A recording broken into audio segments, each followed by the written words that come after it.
Awak Howitzer Giachin B menyerang benteng angkatan bersenjata Ukraina di wilayah Kharkov. Rekamannya diunggah di akun Telegram Temode Rasia pada Selasa 11 Juni 2024. Unit kelompok pasukan utara terus menghancurkan posisi unit Ukraina, mendorong angkatan bersenjata Ukraina semakin jauh dari perbatasan dengan wilayah Belgorod. Sehari sebelumnya, sebagai hasil kerja terkoordinasi dengan baik dari awal senjata Giachin B, operator UAV pengintai lebih banyak menghancurkan benteng angkatan bersenjata Ukraina. Selain itu, kehilangan 20 tentara tewas dan terluka. Insiden ini menambah daftar panjang kerugian yang didapatkan angkatan bersenjata Ukraina. Video ini viral dan menuai beragam respon dari warganet.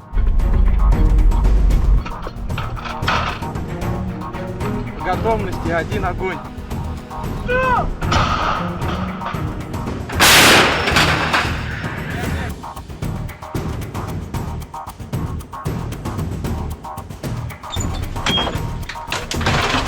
Заряжено.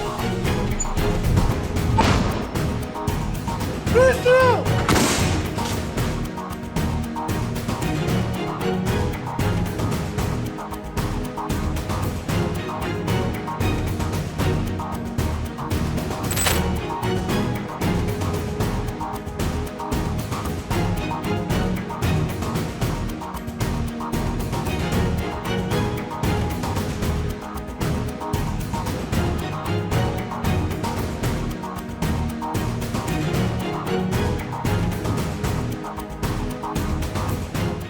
Download Tribun X sekarang, menghadirkan lokal menjadi Indonesia.